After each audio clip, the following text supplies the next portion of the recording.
We will be answering them at the end of the webinar. So I'm just going to introduce everybody really quick. So right now we have uh, Chelsea Goldinger, who's the Senior Advisor in the Office of Field Operations.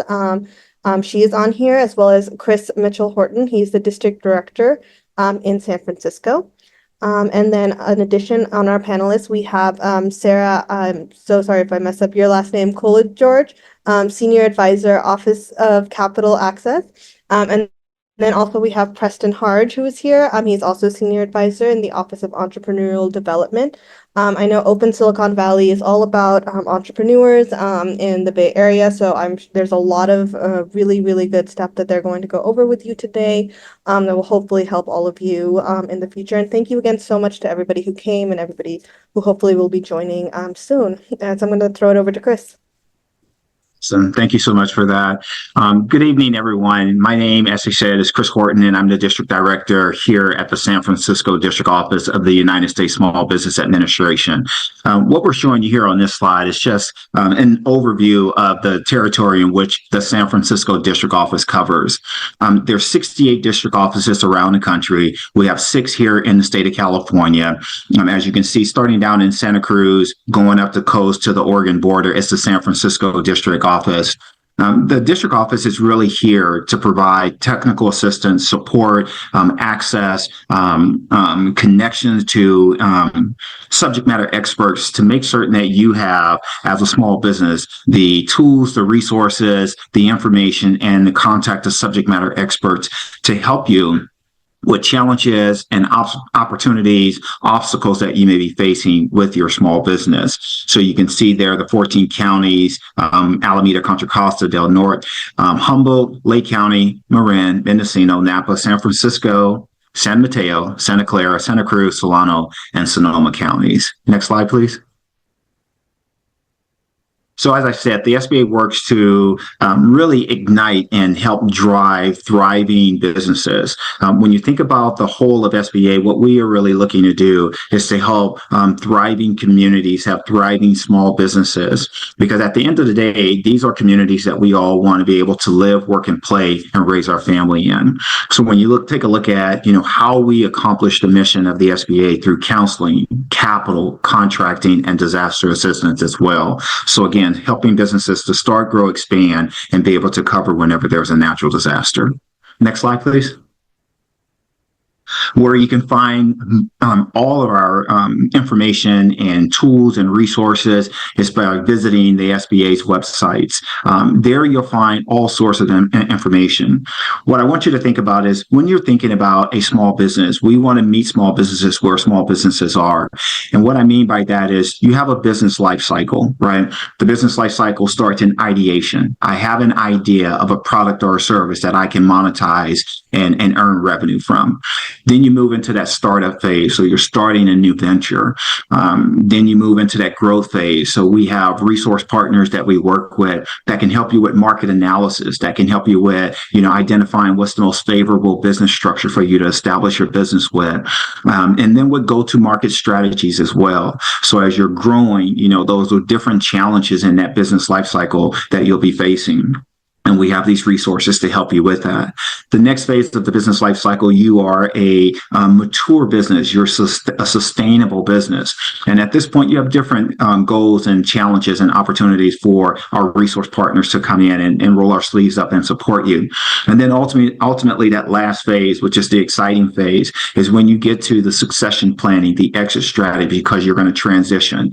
That transition can be into another business venture that will be able to support you, or it could be in those golden years as well. But we really want to be able to have a meaningful conversation with you about that transition. Is this something that you're going to leave as a legacy to the family? Is this a business that you're going to sell on the market? How do you reach a fair market value? How do you go through the due diligence? How do you find someone to purchase that business? And so that's that business life cycle. But those tools and those resources are available on SBA.gov. Next slide, please. definitely want to be able to take an opportunity to recognize the great work that the administration has been doing, that the SBA has been doing, that our district offices have been doing, that our resource partners have been doing. And we really want to say thank you for giving us this opportunity to be able to share with you some of the success of what we've done here at the SBA. Next slide. So when you take a look at the historic boom that we've had, you look at over 19.4 million new business applications. You look at 3.5 million new business applications in 2024 so far this year alone.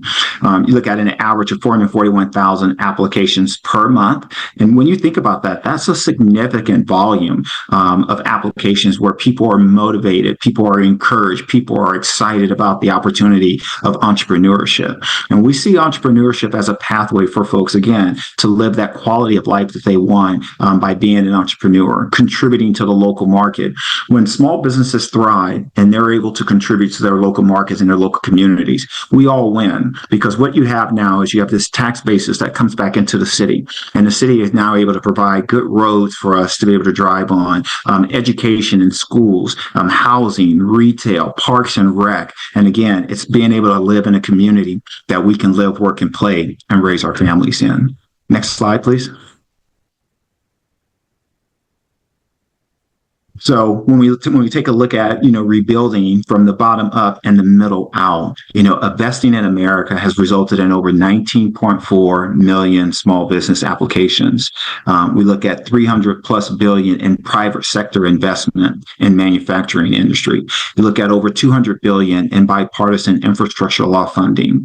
And folks here, I mean, you can read, so I don't need to verbatim read what's on the screen, but just really want to point out how the administration and how the district offices have really taken an approach to supporting thriving communities and supporting small business. So one of the things I did want to highlight there is the American Rescue Plan as well, and the many ways in which we're able to help out, when you have something like a natural disaster that we're still coming out of with COVID-19. You look at the EIDL loans that were provided. You look at the Paycheck Protection Program that helped many people keep people employed so that people can keep a roof over their heads and provide for their families.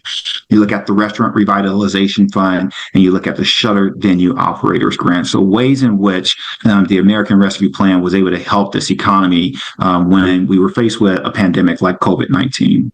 Next slide. Then we have the Invest in America. So Invest in America includes the American Rescue Plan, Bipartisan CHIPS, and Inflation Reduction Act. Small business resources available that include rebates for home energy, tax credits, and grants for small manufacturers as well. So really looking to be able to support small businesses wherever we can, as our administrator shares. Next slide.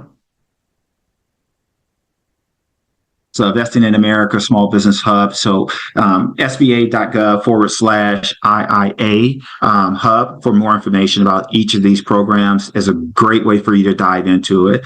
But what I want you to really take away from this is not that there's a place for you to go and be able to do research and do your own research, but you also have an opportunity to reach out to the San Francisco district office, and then also some of our resource partners as well, to really dive into, do I fit? How do I fit?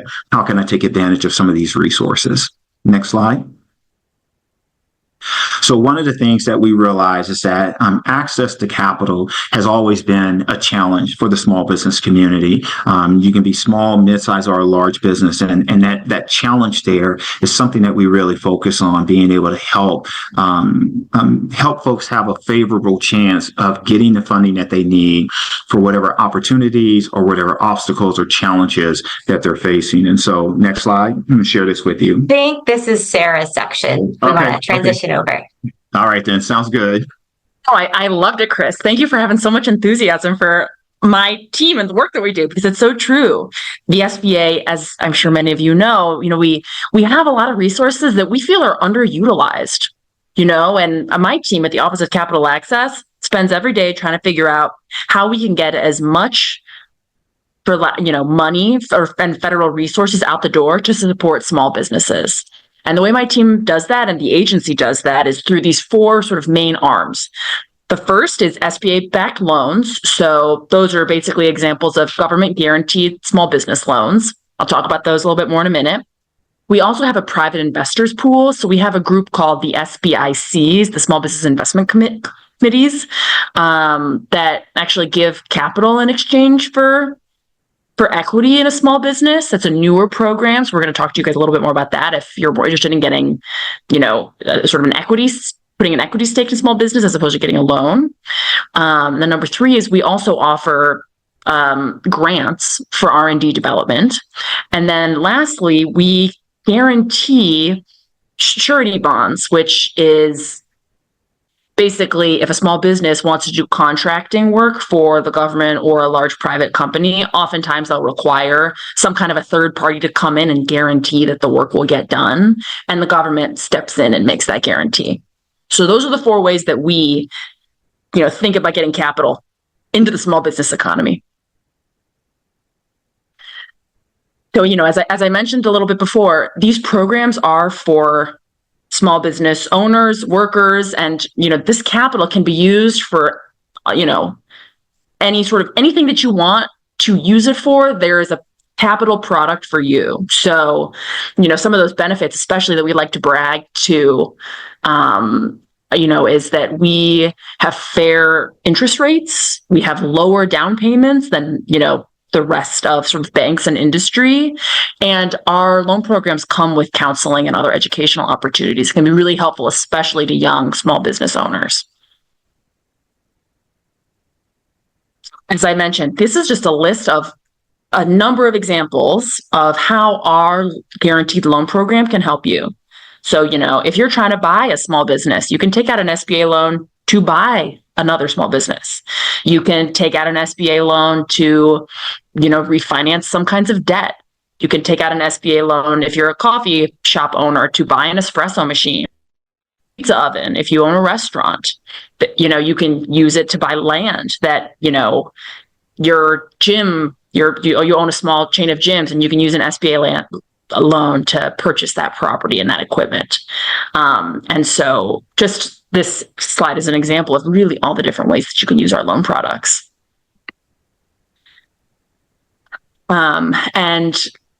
This slide is really talking about, hey, if you are looking for resources to prepare yourself to apply for a loan, whether it's an SBA loan or otherwise, we have resource partners and folks at the local field offices who can help you with that, whether it's starting to build out a business plan, see examples of, hey, what does an expense sheet look like? How do I build out my financial projections? Well, these are all things that for SBA loans, you'll probably have to give any bank that we partner with to get access to that capital. And so we'll, have resources to help you guys really get prepared on that.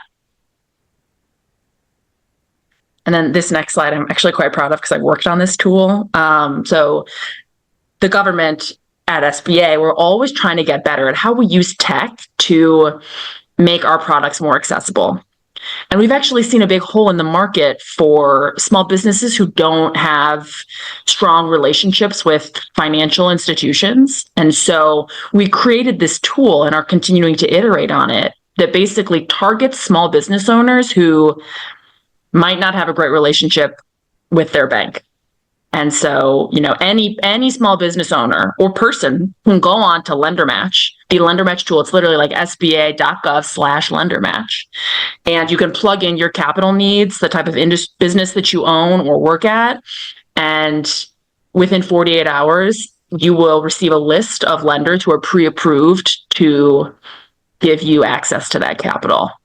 And then, you can kind of take that and go with it with you will. But, these are all lenders that work with the SBA and if you choose an SBA loan product, they're guaranteed to cap the rate that, they're going to charge you for that loan. So if you're curious about, hey, I'm looking for capital SBA, maybe you guys are a fit for me, but I don't know where to go, please visit our sba.gov/LenderMatch. It's a great tool.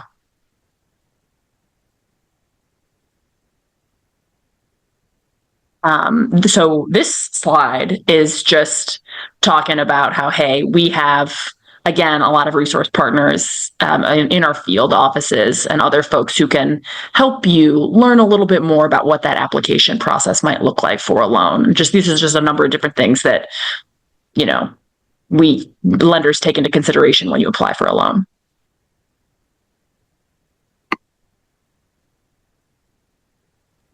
Now I can pass it over. Yes. Yeah. I think I jump in here.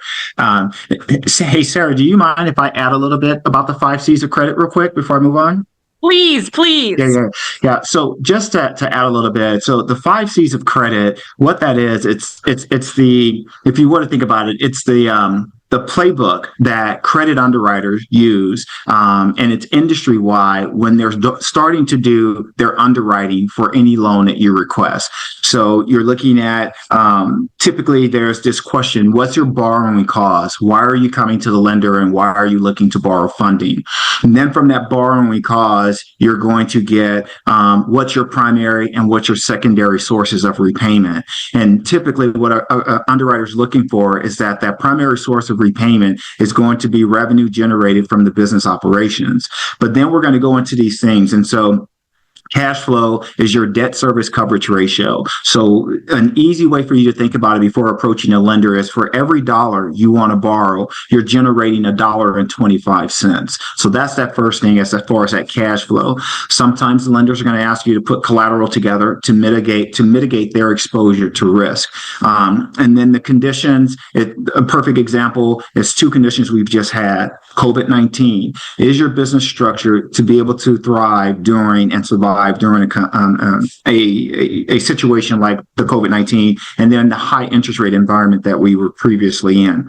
Character, I just want you to know we're not talking about your morals, your values and anything like that. It's really your level of experience in the industry that you're in and being able to do what it is that you're saying that you want to do. So I just wanted to throw a little bit more information there for you in regards to that, because that's something as a former credit underwriter that I used and would like to spend time explaining to folks. So thanks for that, Sarah.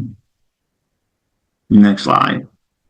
And now what we're going to talk about is another way, some folks go out there and they're looking for investment capital, right? You hear about angel investors, you hear about venture capital investors, you hear about corporate venture capital. Well, here at the SBA, we have something that's called our small business investment companies. Next slide.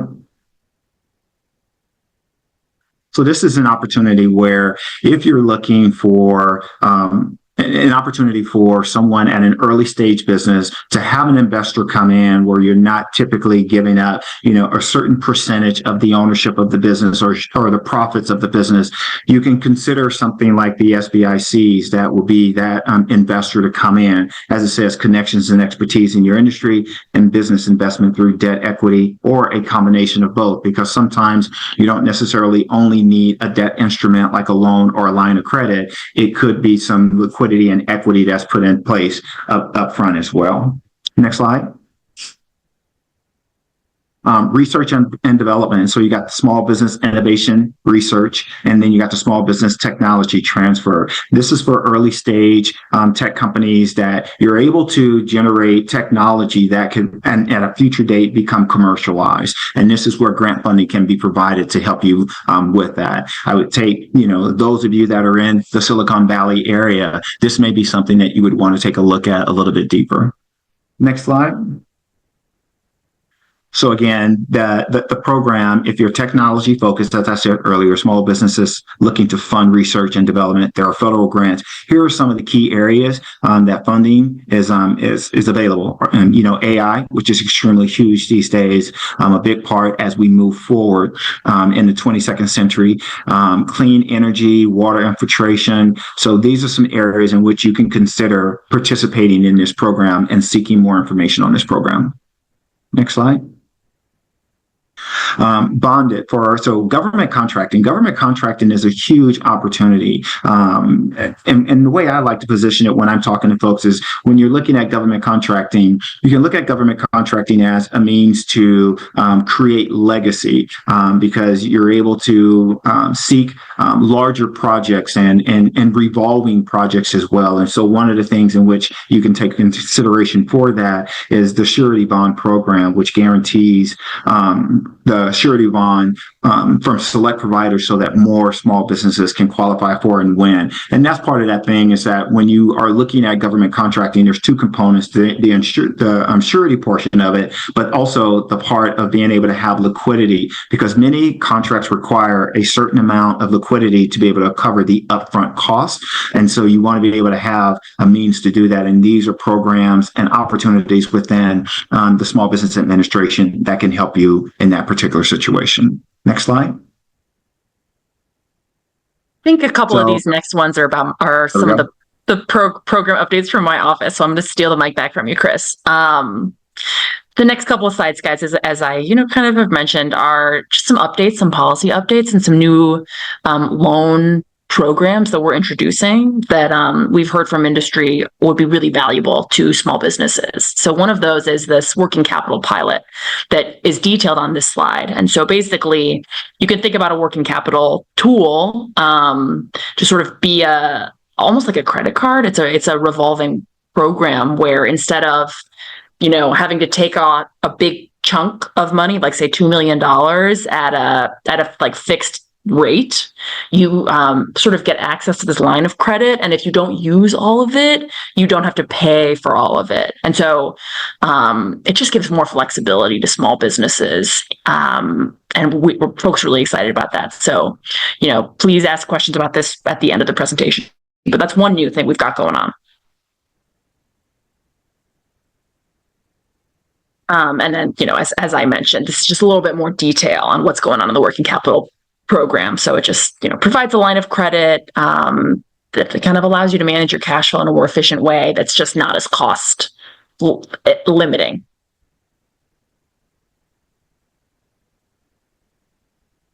And Preston? I think we're going to go back to Chris for this one. Awesome. Okay, yeah, we can go to the next slide.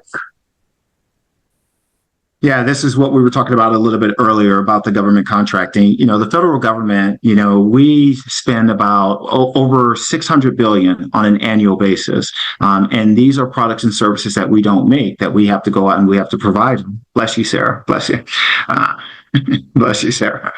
And so, as the slide says, the federal government is the world's largest customer, right? It's required by law that we work with small businesses to provide the opportunity to compete for. And there are some set-asides that we have as well. When you look at $600 billion in an annual spend, 23% of that annual spend is a set aside for socially and economically disadvantaged. You identify that, we don't determine that, but you share that with us, and then you're able to be eligible to participate in what we have, that 23% set aside. Next slide. So what you want to do, and we have a platform that helps folks out, that want to be part of the SBA government contracting business development programs that we have. We have our 8A program, we have our mentor protege program, and we're more than happy to give you more in depth, but just giving you a high level overview of the different certifications for government contracting. You have the women-owned small business certification. You have hub zones, historically underutilized business zones as well. And then you also have our vet cert for those that have served this country, or spouses of those that have served this country.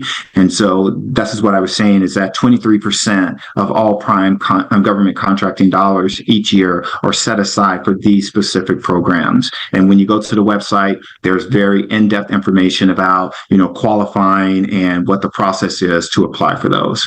Next slide. So, sharing a bipartisan infrastructure law, contracting and subcontracting. As you can see here, it talks in depth about the hundreds of billions of federal, state, and local contracting opportunities. You want places where you can go to get more information about this here. You can visit sam.gov. You can visit SBA state procurement website. And then if you need assistance, you can always contact a local SBA district office. And then again, we have a partner that we collaborate collaborate with. It's an organization or an entity that's called Apex, APEX Accelerator. And what they really do there is they partner with our community, our resource partners, but they're really there to help you navigate through the government contracting, the certification process, how to work with purchasing officers, contracting officers, procurement officers, working on your capability statement and things like that as well. So a lot of great resources that are out there for those that are interested in being able to work with the federal government. Next slide. All right. Thanks, Chris, and thanks, Sarah. And thank you to all the attendees that are here to really hear from us about the SBA. And I hope you all are empowered to engage with the SBA if you haven't already. You've heard from my colleagues about our loan programs and offerings and how to plug into the SBA to access these programs and products. I have the true privilege of working in one of those offices where you can plug into the SBA, and that is the Office of Entrepreneurial Development, or what we like to call and use acronyms at SBA, OED. Okay, I just want to make sure that you can see me. Okay. So the Office of Entrepreneurial Development is the primary technical and education arm of the agency, and our one agency approach under the administrator's leadership and our expansive resource partner ecosystem. So anything from our online learning platform, Accent, to our small business development centers that really connects entrepreneurs and small businesses to the suite of resources and solutions that you all may or may not know that you can use and are available to you. We're talking about everything from and these things have already sort of been mentioned already, but how to write a business plan to scaling up your business for growth and federal contracting opportunities. In our office, we really truly aim to meet the unique needs of all the small businesses because as the administrator often says, Administrator Guzman, she often says, we need to meet small businesses where they are, everywhere they are. And here at the Office of Entrepreneurial Development, we do focus on training, education, and providing solutions for a small business owner.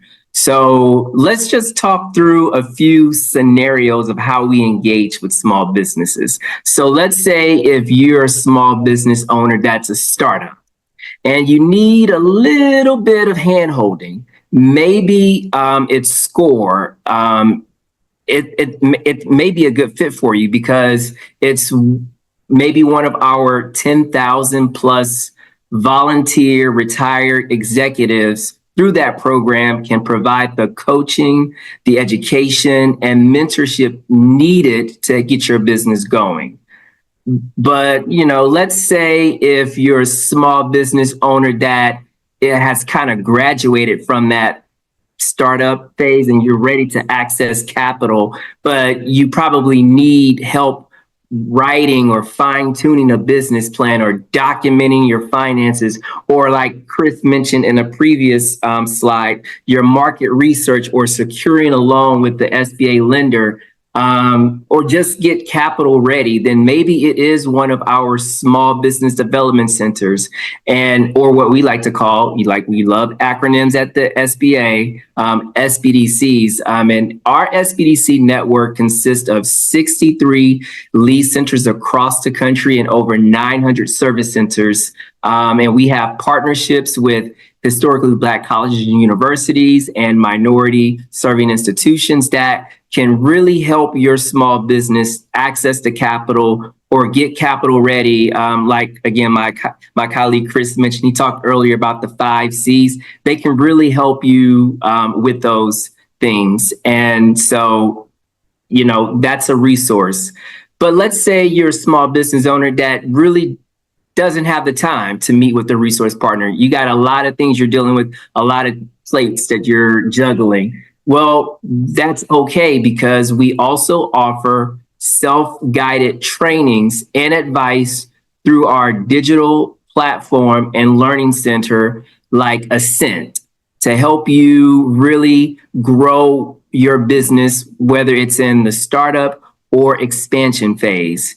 And then if you're one of those businesses with at least $250,000 in annual revenue and you've been in business for 3 years and you have one employee, then maybe and you're looking to accelerate your growth within your business, we do offer an executive level 6-month training series through our Thrive Emerging Leaders Reimagined program.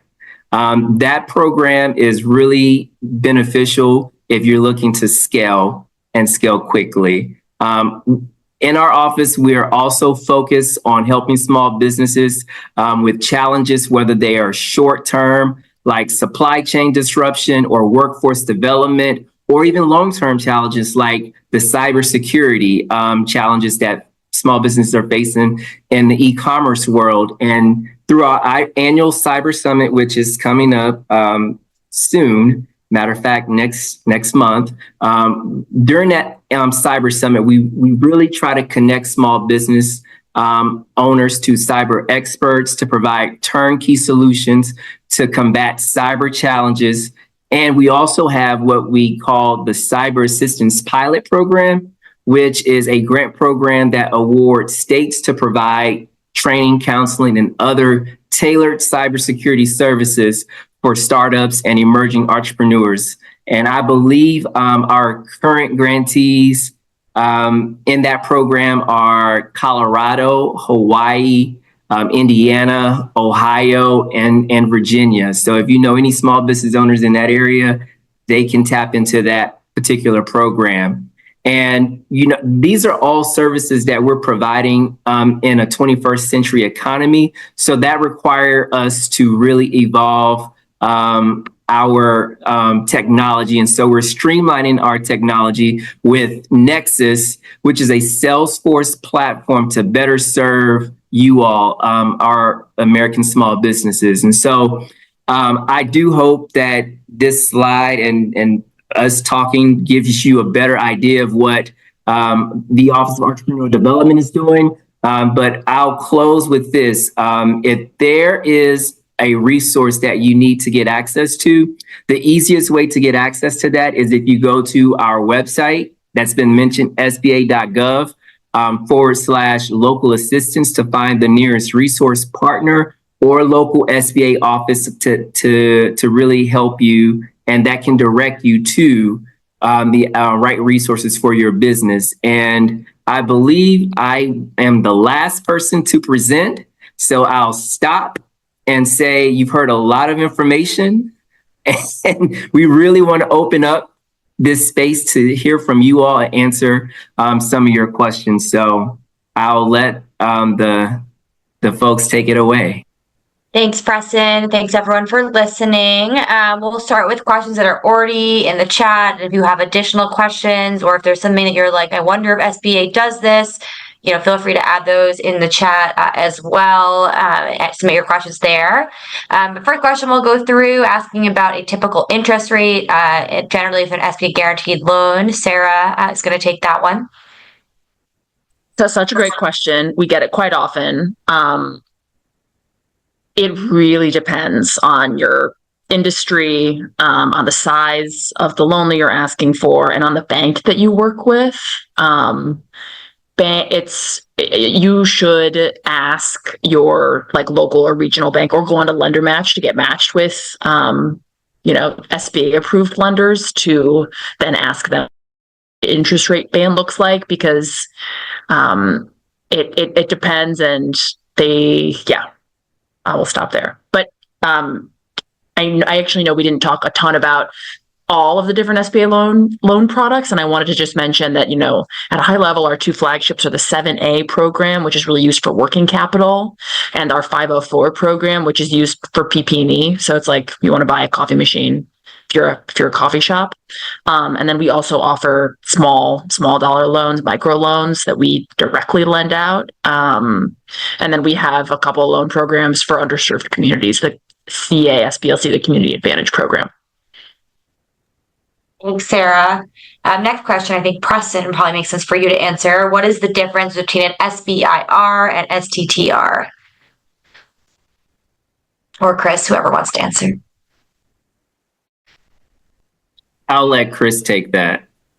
Yeah, so SB, so they're both technology based. I believe the difference is the stage in which the technology organization is going to determine which one of those two that you're going to fall under. But I think, and Preston, if you have anything to add to that, but I think that's the basis of the difference between the two programs: industry and the stage of the research and development. How close are you to commercializing the product or the service that you have? Thank you. Next question, I think, Chris, this one will be for you as well. Someone's asking, they're an international startup, and they're wondering how they can get benefits from the SBA since they are international. For sure. Yeah, that's definitely going to be our Office of International Trade.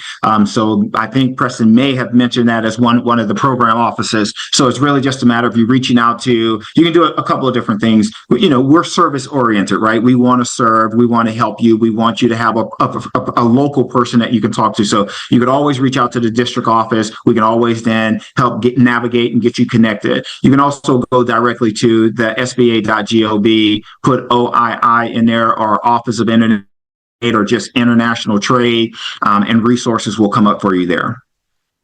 And I'll just add a little bit there that while you can't, get an SBA guaranteed loan as an international business if you're not registered here in the U.S., you can still come, visit our district office and kind of talk about some of that like mentorship, and we can still refer you to some of the resource partners we were talking about before. So while, there might not be dollars attached, I think there's a lot of really great resources there as well. I'm not seeing any other questions at the moment, but we'll hang on, I think, for another minute or so in case anyone wants to add anything else. We are glad to do so.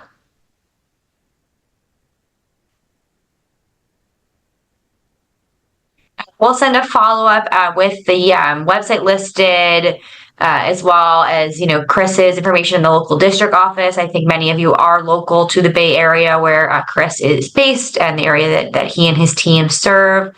So, anything you really need, our goal is to, as Preston said so well, really meet small businesses everywhere that they are. So we are here to be of support. It looks like we do have some folks dropping off, and I'm not seeing any new questions. Oh, there we are, a couple more. That's totally fine. Okay, another question asking about the highest amount of loan that we offer, or the highest loan program we offer. We cap our guaranteed loans at $5 million in the 7A and 504 programs. So that's about as high as they go. Next one, which hopefully Chris can answer, I don't think it can, asking about the SBIR and STTR grants, and if it requires a technology transfer and who owns the IP. And again, this is one of those where it's going to depend on the scenario, but it doesn't require that. It's not mandatory. And you, the owner, are the owner of the IP. Thank you, Chris. Anyone else?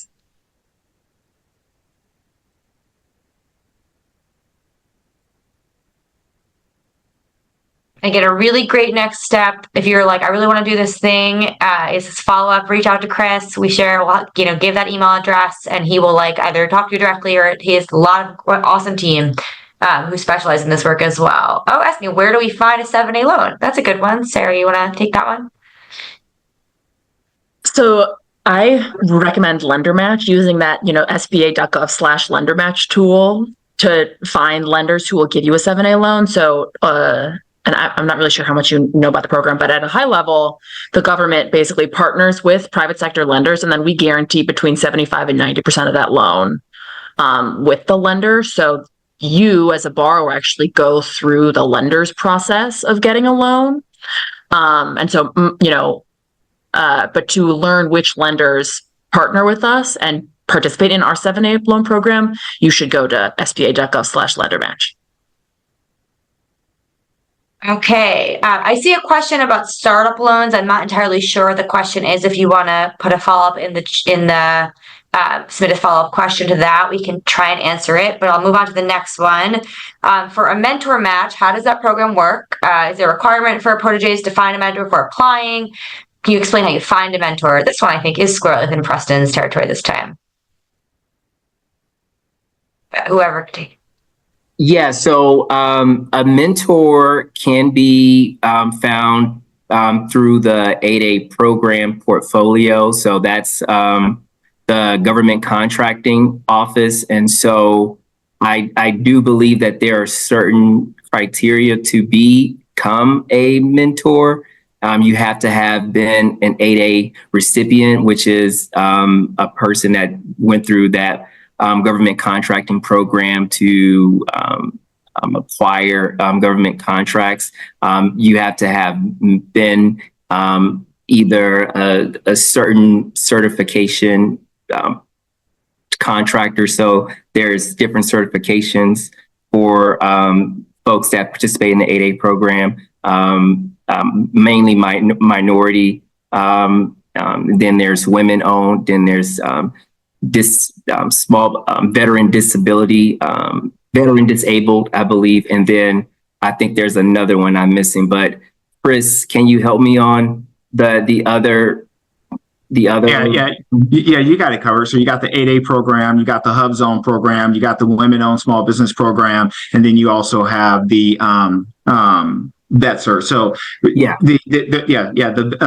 the mentor protege is you've gone through the government contracting program, or the 8A program. It's a 9-year long program. The first 5 years you're working as a subprime under a prime, getting your capability and your skill set built up. The last 4 years where the development really comes into play. What we're looking to do is to develop you so that, one, you have a diversified portfolio of contracts, but two, you're then able to become that prime contractor yourself. Once you've graduated the 8A program, you're not eligible on your own as an entity or a firm to receive government contracts. So by becoming a mentor to a new firm coming into the 8A government contracting program, you and that new firm can partner together to then still be able to work on 8A contracts. Thank you, Preston and Chris. Okay, since our questions have slowed down, so we'll give it another minute or so since we do have a little time. Thank you for all the questions. This is great. And Chelsea, I was just going to say, for the person that asked about startup financing, so when you talk about startup financing, there are certain lenders that are out there when it looks at startup financing. Startup financing is going to require a business plan, and you're going to need to have 24 to 36 months of projections. Those projections need to show that you're going to be able to debt service coverage that loan that you're taking out. So you want to look specifically for those startup lenders, because most other lenders, traditional lenders, are looking at 3 years historicals, minimum of 2 years profitability, and it's all over the place. It's not one fits all for all lenders, but that's what you're looking for in seeking startup financing as a business plan with 24 to 36 months projections. Thanks, Chris. Okay, I'm not seeing any more questions, so we may be, and it looks like some more folks are dropping off, so I think we are probably good to conclude. So thank you everyone for joining. We are so excited to be partnering with Open Silicon Valley, and we remain here to be helpful. So please consider our virtual door wide open. Thank you guys so much. What an amazing presentation. So much information. Thank you for presenting. Thank you to everybody who came. And also, this webinar was recorded, so attendees, even if they were not attending, they will be able to get a copy so that they can go through the presentation and also go through all the questions at the end, since some people did drop off. And we will also be posting it on our social media in order to reach a wider audience. So thank you so much. Thanks, guys. Thank you. Bye. Bye. Bye. thanks.